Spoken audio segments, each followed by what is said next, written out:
The Aryan Brotherhood of Texas is one of the most violent hate groups in America. If someone disrespects you, you have to destroy them, period. This white supremacist gang operates a criminal network from behind their prison bars.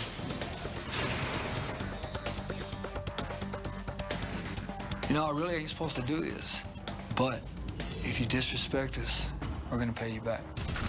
Now they reveal their drug smuggling secrets. What we do is we'll liquefy the methamphetamine and we'll bring it over the border liquefied.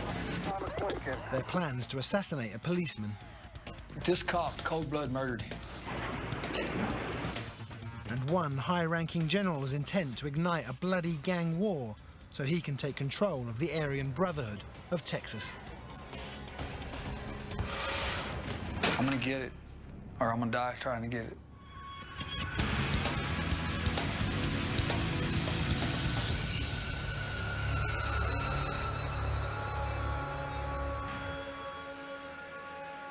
Texas has one of the fastest-growing prison populations in the country. The number of inmates has tripled in size in the past 20 years. Inside prison walls, some of the most violent inmates belong to the Aryan Brotherhood of Texas. What started behind bars has now spread, with nearly 5,000 members running a criminal syndicate, both in and outside of prison. The ABT, as it's called, combines the violence of a prison gang, the power and money of organised crime, and Nazi ideology, making them a threat to their own members and to outsiders alike. Since its creation in the 1980s, ABT members have committed murders and kidnappings, attempted bombings, and gained control of part of Texas's multi-million-dollar methamphetamine trade. The Stiles unit in Beaumont, Texas, houses one of the most notorious ABT inmates in the Texas prison system. Bobby Adams, a founding member of the ABT, is currently serving life in prison for armed robbery.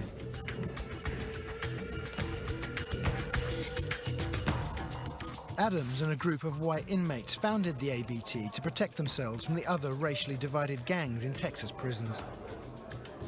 In 85, 86, Texas was the most violent prison system in the United States, you know, and more stabbings per capita, per inmate than anywhere else. It was pretty bad. It was, you know, there was stabbings on the rec yard when it was in population, chow halls, you know, you know, a lot of it was racial. My idea was that we couldn't organize the Mexicans, we can't organize the blacks, but we could organize the whites. The ABT is governed by a council of 5 generals, collectively known as the Wheel. Each of these generals controls a region in the gang's primary territories, Texas and New Mexico. It's set up on a military-type deal, but it's really 3 things for the membership. The spiritual part of it is the Brotherhood. Financial part of it as far as making money, and physical. We come together to counter any type of problems, you know.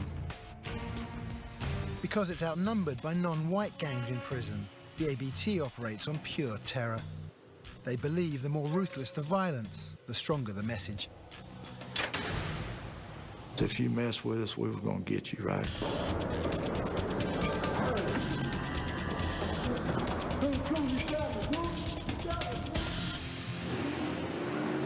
The ABT lures in new prospects with the promise of protection.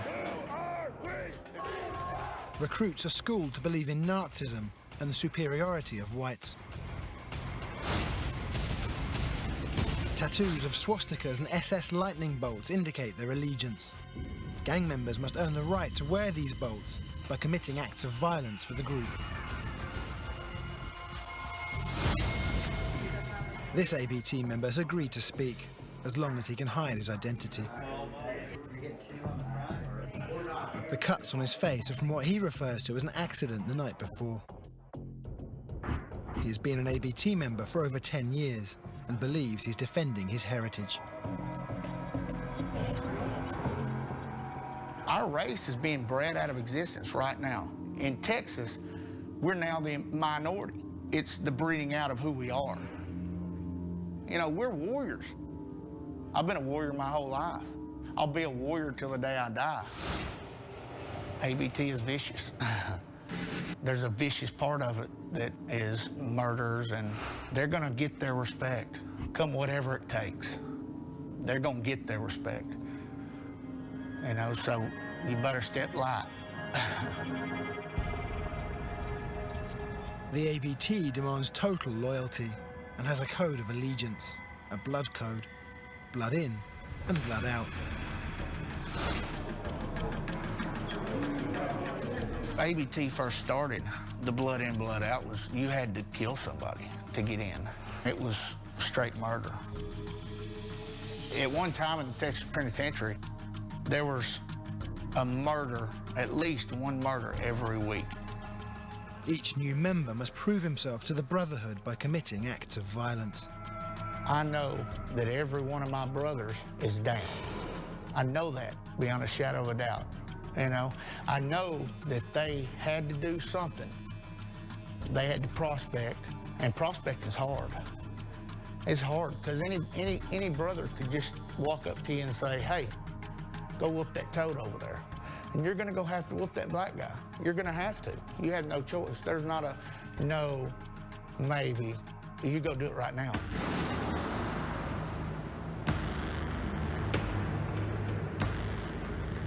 The rising level of violence associated with the ABT has captured the attention of the Anti-Defamation League, a watchdog group that monitors white supremacists and other hate groups. ABT violence is literal overkill. You know, inmates who have been stabbed 70 times, people whose bodies have been dragged around in full view of either the yard or security cameras, you know, where other people can see. Killings that are meant to make a broader point than just getting rid of the victim. Anti-Defamation League has tracked racist prison gangs for quite some time. And one of the reasons we've been spending more time on this is because increasingly these groups are present not only in the prisons, but on the streets. And so they're causing more problems than before. And so we've been devoting more time to them than before.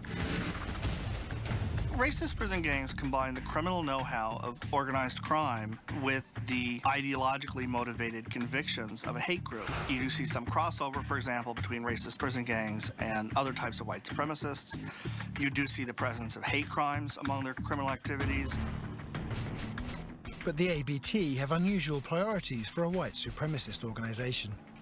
They will work with black and Mexican gangs if it means turning a profit. Their organized crime aspect comes first, and ideology comes second. With the Aryan Brotherhood of Texas, for example, they're even explicit about this in their official documents, that the business comes first. They will make a strategic alliance with, for example, a Mexican gang for some particular reason, like control of the drug trade in a prison or some mutual benefit. I'm about making money, and, you know, hating somebody, it don't make me a dime. I don't care if it's a little green man from Mars. If he wants to do some business and he treats me with respect, I'm gonna treat him with respect, you know. The actual amount of profit linked to ABT drug trafficking is unknown. But last year alone, nearly $150 million worth of meth was seized in Texas. And as the ABT makes money, it also attracts new recruits. ABT has got 120 units in this system now, and they've been recruiting people from state jails and county jails and anybody that, I mean, they're just picking up anybody and everybody, you know. But as the organization grows, it becomes harder to maintain order. The rich pickings can tempt ABT members to overthrow their current leaders and take control for themselves.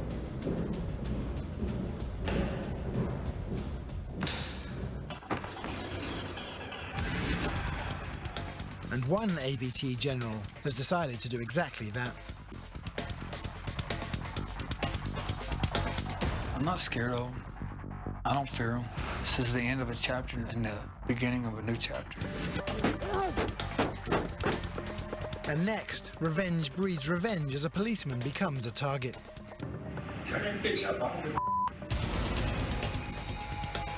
And the ABT goes to war.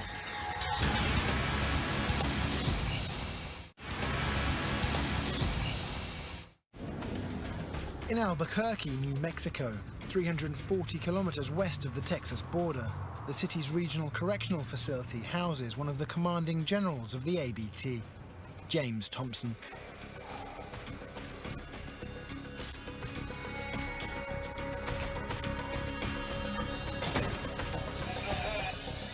This is the first time he has spoken on camera, but Thompson has a warning for anyone who would betray his own trust.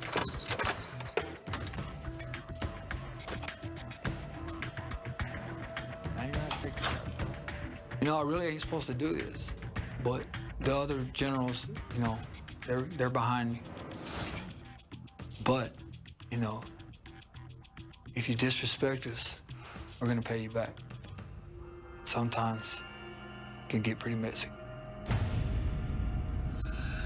Thompson is plotting to destroy the current ABT leadership and take sole control of the gang. When I set out to do something, I'm not gonna let it stop me. It's like, you know, a wolf. Even though he's a predator, if he gets trapped, he hits you off his own foot to release himself, you know? If I really want something bad enough, I'm gonna get it, or I'm gonna die trying to get it.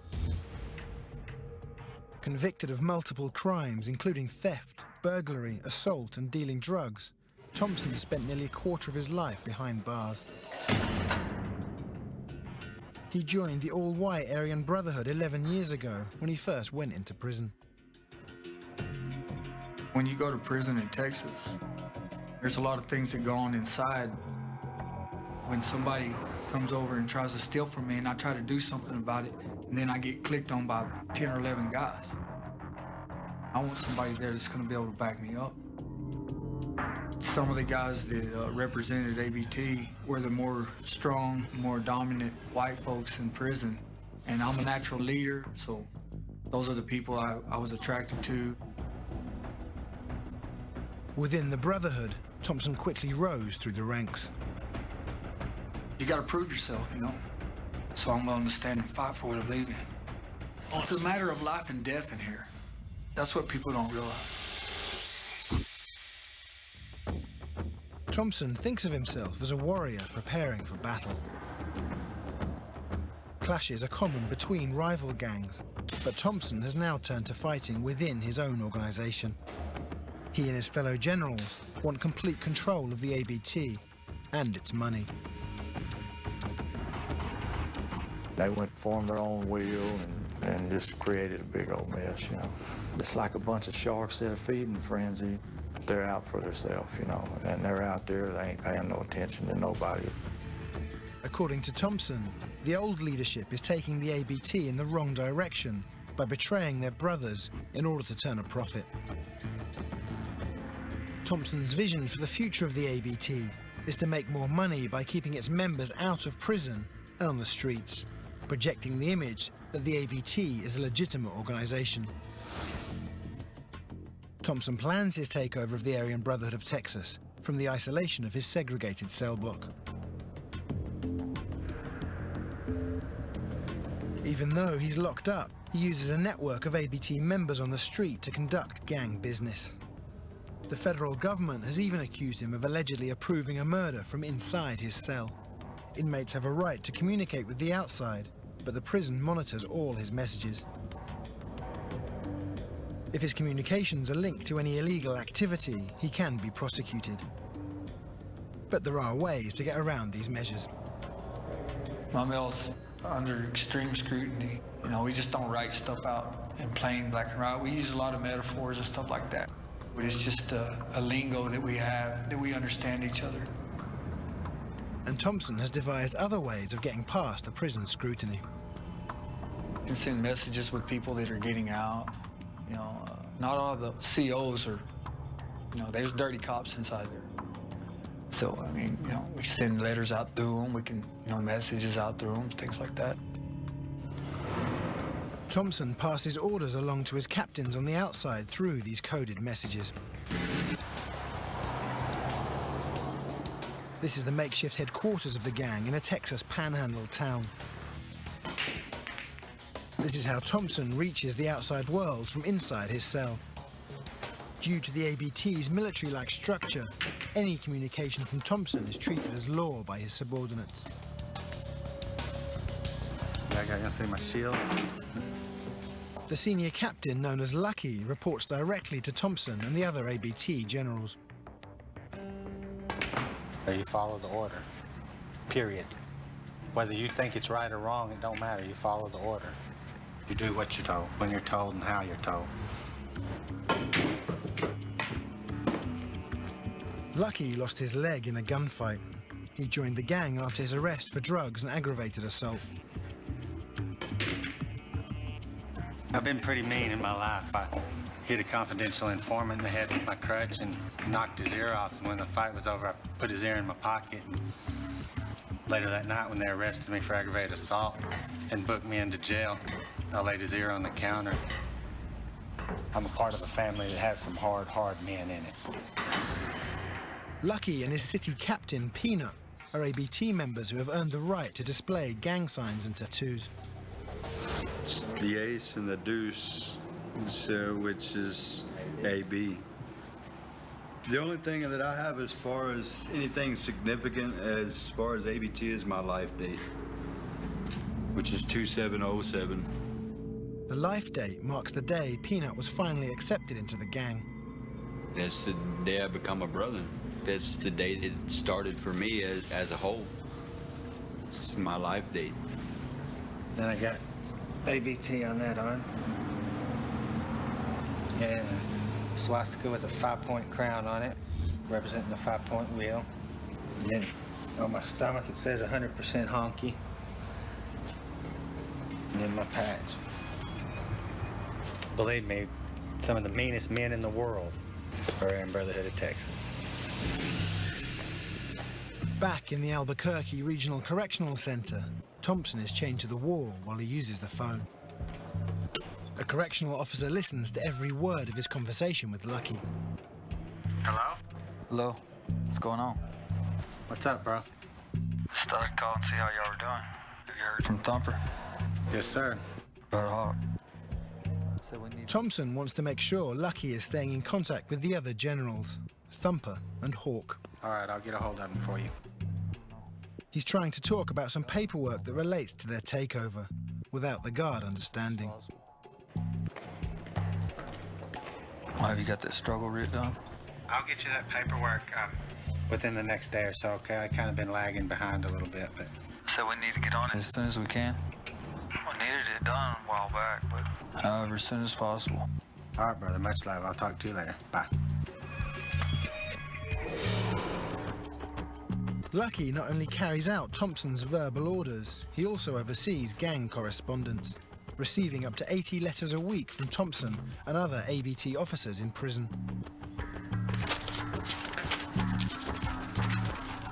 That's how we have to communicate. I mean, so many of us are in prison, and especially the upper rank right now, they're all in prison. Letters and phone calls from the gang leaders in prison are passed on by captains like Lucky, who send them on to members across the state.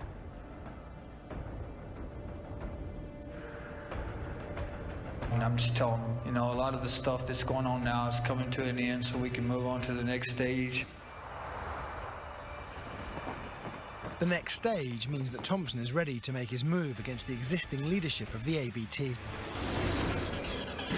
While a Brotherhood member on the inside reveals the secrets of the gang's deadly meth trade, the ABT on the outside declares war on the police. And Thompson could soon be joining them as his release date comes closer.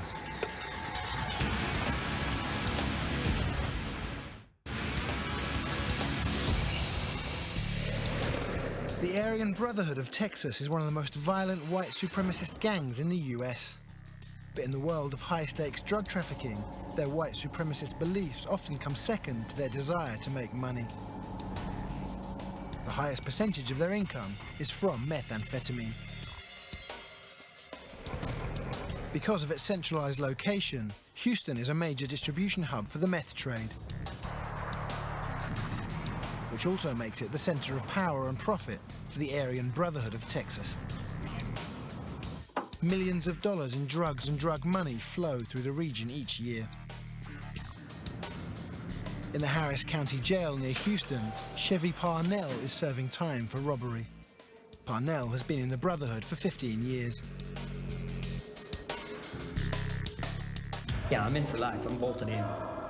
It means I shed blood for the family and shed blood for the organization. I'm in the enforcer branch. It's more or less the police arm of the organization. Parnell is loyal to the existing leadership. He's trying to stop James Thompson's bid to take over the gang. The Aryan Brotherhood of Texas split, all right? And we're trying to get the bros that split back in the line.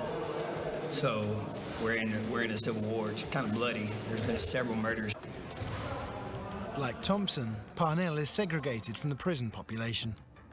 I'm considered a high-value target because I've been affiliated with the Brotherhood for so long. So they segregate me in order to keep me from hurting anybody else or to keep me from being hurt myself. Parnell, like Thompson, orchestrates his business from his cell. As prison officials monitor his communications with the outside. He could be prosecuted for any illegal business he conducts, so he uses code to evade the guards and relies on members on the outside to keep the lines of communication open. I see them phones over there? They got a phone that rolls around each cell. We call it the cell phone. And I use three-way call to whoever I need to call. And I have a sergeant at arms and several foot soldiers under me. The Brotherhood is getting rich by muscling in on the methamphetamine trade in Texas, and Parnell is right in the thick of it. My area of expertise is I cook methamphetamine here in Texas. And they're importing it by the ton. We do a lot of business with the Mexican cartels. What we do is we'll liquefy the methamphetamine and we'll bring it over the border liquefied because it doesn't smell as much when it's liquefied. And we don't have too much problems with the cartels because either we're doing business with them or we do it under the radar. According to Parnell, the gang traffics meth through a large network that includes outlaw motorcycle clubs and other white supremacist gangs. They often finance the transactions by robbing banks. A lot of times we'll have bulk shipments come across. A pound of methamphetamine goes for about $35,000. And we'll have several hundred pounds come across. We'll have to get with the upper members in order to secure that much money, or we'll have to what's called hit a lick. We'll hit a bank to secure that much funds in order to pay. Or we get it on more or less a layaway basis. They'll give it to us and allow us to pay it off in installments. As we sell it, then we pay the money back slowly. Methamphetamine is a manufactured drug that acts like speed. It's extremely addictive. Excessive use causes paranoia and can fuel violent and outrageous crimes. This video, shot from a hidden camera inside a stolen car, shows a man high on meth as he evades police.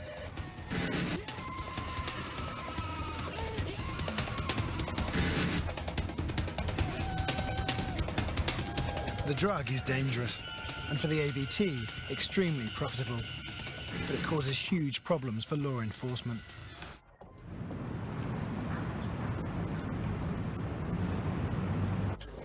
The town of Corpus Christi is a major stop on the ABT's meth trafficking route, from Mexico to their distribution hub in Houston.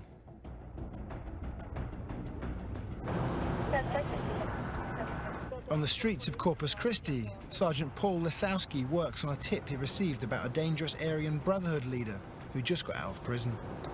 92, you got my, His nickname is Spider. He's known to deal in meth or ice. We've been trying to apprehend him where he's shining the light at. See that one right there.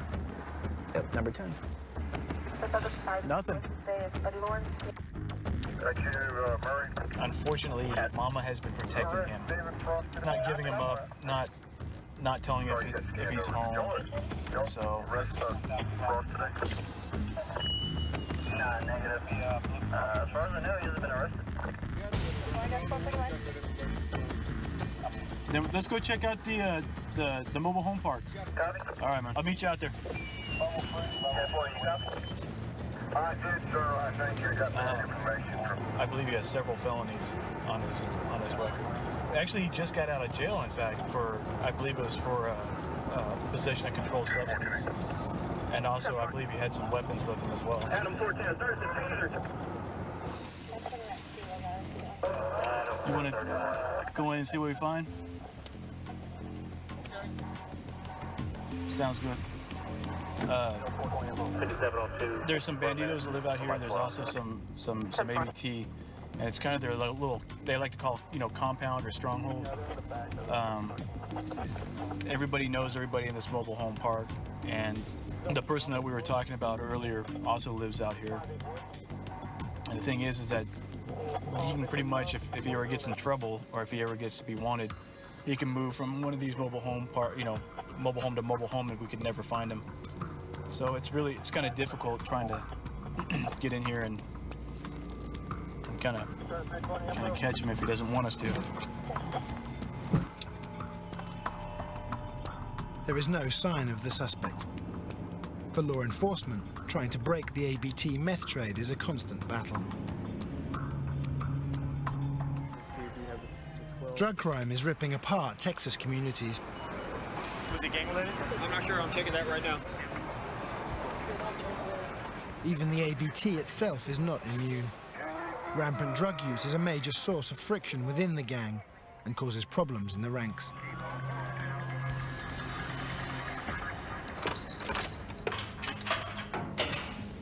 But Thompson wants to eradicate meth use from the ABT entirely. If you're using drugs, I can't trust you. So that's basically why I'm against it.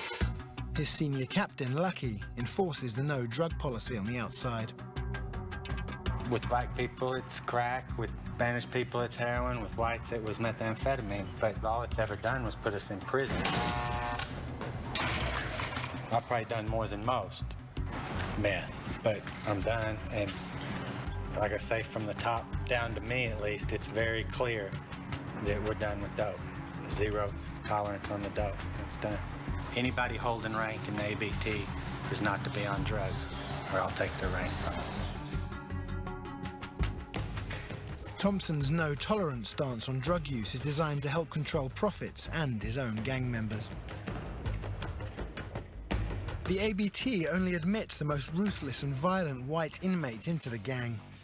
Murderers like Jason Trooper Hankins, who once ran the Dallas region as an ABT general. Today, he's serving a 10-year sentence for murder.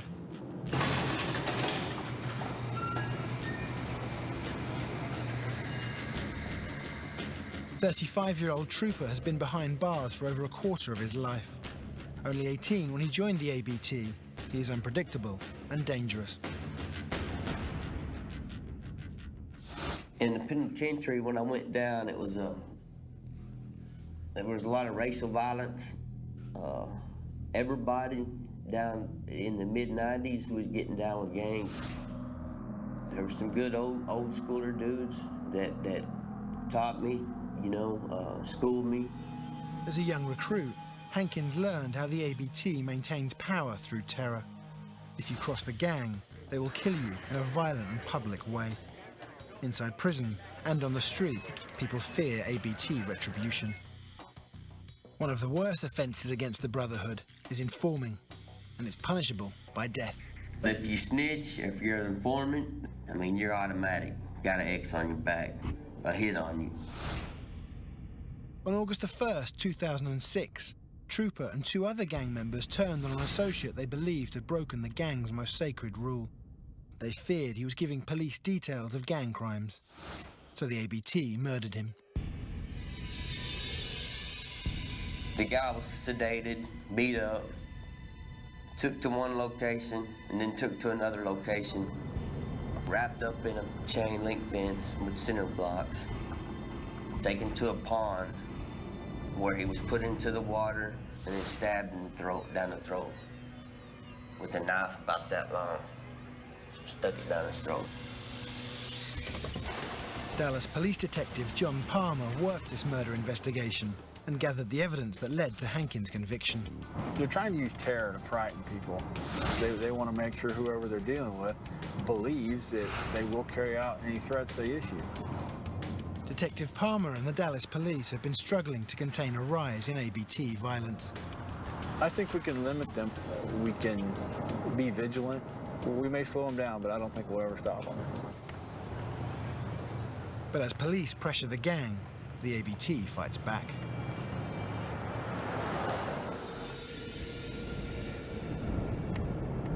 On the night of December the 18th, 2004, sheriff's deputies in Cloudcroft, New Mexico, responded to a domestic disturbance call. When the deputies arrived, they confronted an ABT member who had just murdered his pregnant girlfriend. The ABT member shot one of the deputies.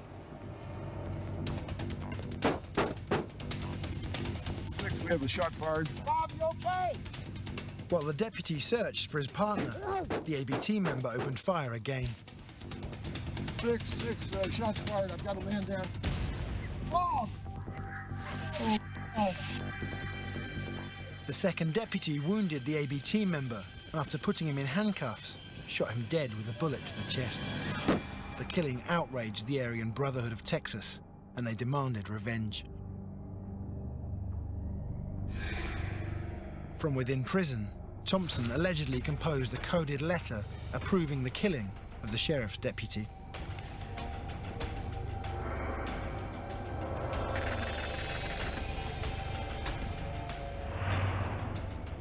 An ABT meeting was assembled to plan the murder. Undercover federal agents, posing as ABT members, infiltrated the gang and set up a hidden camera. The New Mexico ABT leaders had no idea they were being recorded. How's everybody doing? Y'all step out.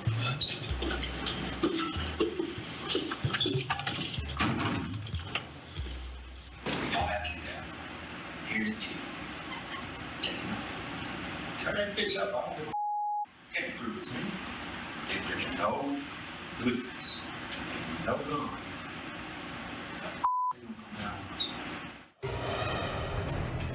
The FBI arrested the gang members before they could carry out their plan. They charged 2 ABT gang members with conspiracy to kill a law enforcement officer. Both men received 10 years in prison. Although James Thompson was accused of writing the letter approving the killing, his trial ended in a hung jury, and he was acquitted of all charges.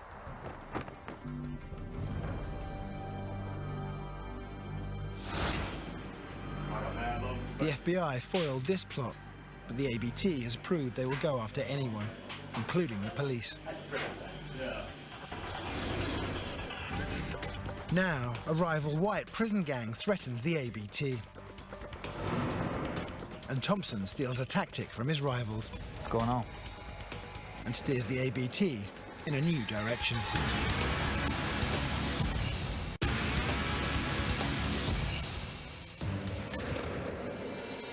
The Aryan Brotherhood of Texas is a prison gang whose power extends far beyond prison walls.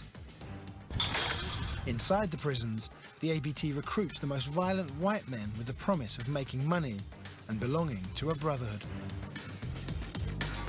You got to handle your business. You have no choice. You have to represent. It gives you something that makes you not want to be a bitch, per se. You know what I mean? It gives you a reason to fight over and above anything else, because now I'm representing the Aryan Brotherhood of Texas, you know, and I've got brothers that depend on me.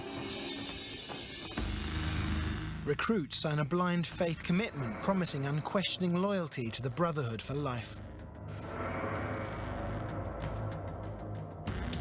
And recruits are lining up to join the ABT in alarming numbers. Watchdog groups like the Anti-Defamation League monitor racist activity and are working to understand the growth of racist prison gangs. Because the gangs guard membership information, exact numbers cannot be known. But it is believed that 1 in every 10 inmates in the US is affiliated with a racist prison gang. Several things are fueling the growth. Success breeds success.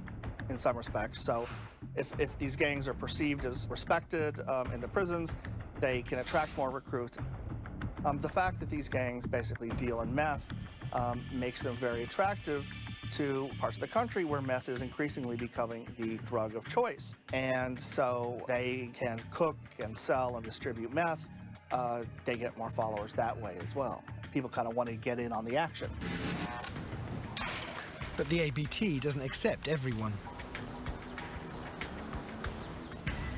Those who don't make it often join Texas's second largest white prison gang, the Aryan Circle, whose violence rivals that of the ABT. But unlike the ABT, which puts profit over ideology, the Aryan Circle claims to promote white pride and separatism as its top values. Greg Freeman, the leader of the Aryan Circle, has been in prison for 15 years, serving time for a murder he committed when he was 16. We believe in separatism. We have the right to an identity, that we shouldn't be shamed for it, shouldn't be guilty for being white. We believe in the preservation of our heritage, our culture, our traditions, and we want to make sure they stay. Freeman joined the Aryan Circle after entering prison. When people come to prison, as soon as they come here, the racial lines are drawn. There is no, I'm not gonna acknowledge my race. If you're black, you're immediately going to the black side of the unit. You segregate yourself. It's a natural segregation. In the world, you don't have to, because you can duck and dodge and do your own thing. But in here, you're forced to deal with it. He was attracted to the Aryan Circle's white separatist beliefs over the Aryan Brotherhood of Texas, who will work with other races if it means making money. It's almost a crime to have an identity if you're white in the free world. It's really a simple matter that, as a race, our numbers are dwindling. We're going to be extinct before too long. Not my lifetime, maybe not my grandson, but it's coming. Unlike the male-dominated ABT, the Aryan Circle sells itself not as a brotherhood, but as a family that includes female members. Cheryl Buchanan, also known as Wicked, is one of 4 board members of the Aryan Circle. She oversees all Texas Aryan Circle members in the free world. Wicked keeps the gang's secret paperwork and controls the flow of communication from leaders in prison to soldiers on the outside.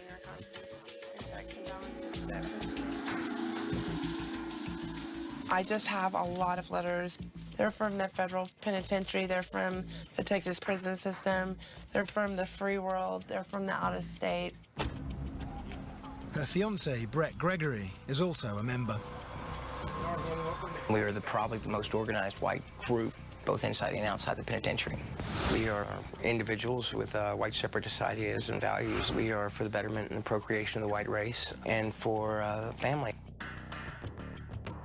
Both Wicked and Gregory have done their own time in prison. I got busted with heroin, cocaine, and methamphetamine. Gregory was 18 when he was incarcerated. He credits prison with forging his white supremacist beliefs. You know, you go to the penitentiary and you pick a side, and that is the side that you were stuck with. And a lot of whites, you know, they don't have really a choice. You know, you have to, you know, represent yourself, or it's going to be bad. Wicked and Brett are passing their white supremacist ideals to their children. Hitler, come here, boy. They have even named their dog after one of their heroes. He's really gentle. He's a loving dog. Hitler, come here. The couple claim they are now working to change the violent and criminal image of the Aryan Circle. We believe in being positive, productive members of society, you know, sticking with our own race, and teaching people to live healthy lives outside the walls. Though the Aryan Circle professes to no longer being a criminal organisation, Deputy Mike Squires is sceptical. I really don't buy it because, you know, hey, if AC wants to get out of the game of being a criminal group, hey, I'm all for it. But do I really think that's going to happen? No, I don't. Either way, the mainstream message of the Aryan Circle is only fueling its growth in membership. and Thompson, of the Aryan Brotherhood of Texas, is looking to copy that success.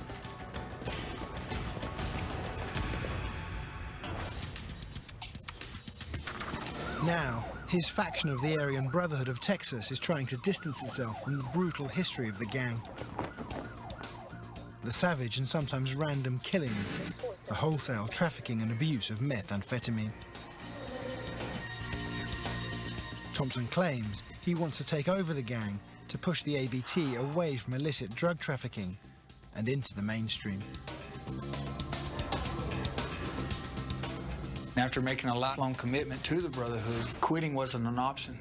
So the only option I had was, you know, go to the top and change it. Instead of pushing drugs, they'll sell ABT merchandise. I have projects that I'm going to push into it, which is the clothing line, jewelry. The legitimate business is just as best we can, manufacturing T-shirts, selling prints. It's a way to keep the money flowing in without being bothered by the police. I can venture out into roofing, plumbing, anything that a bro's got a talent at doing, I can build a business around him. He can own that business in a certain amount of time, and then he can pay a due to the corporation.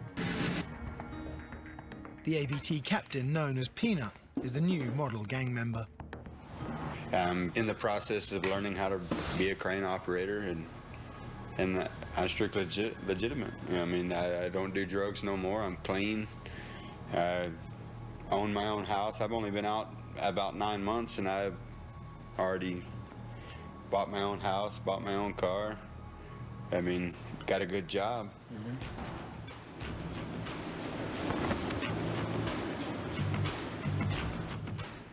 The next move in Thompson's power struggle is to stage a very corporate-style coup. They trademark the name and symbol of the Aryan Brotherhood of Texas. The white supremacist hate gang has become a brand. If and when the ABT ever goes fully legitimate, it will still be an all-white, closed society. But the ABT has always been driven more by money than by principle.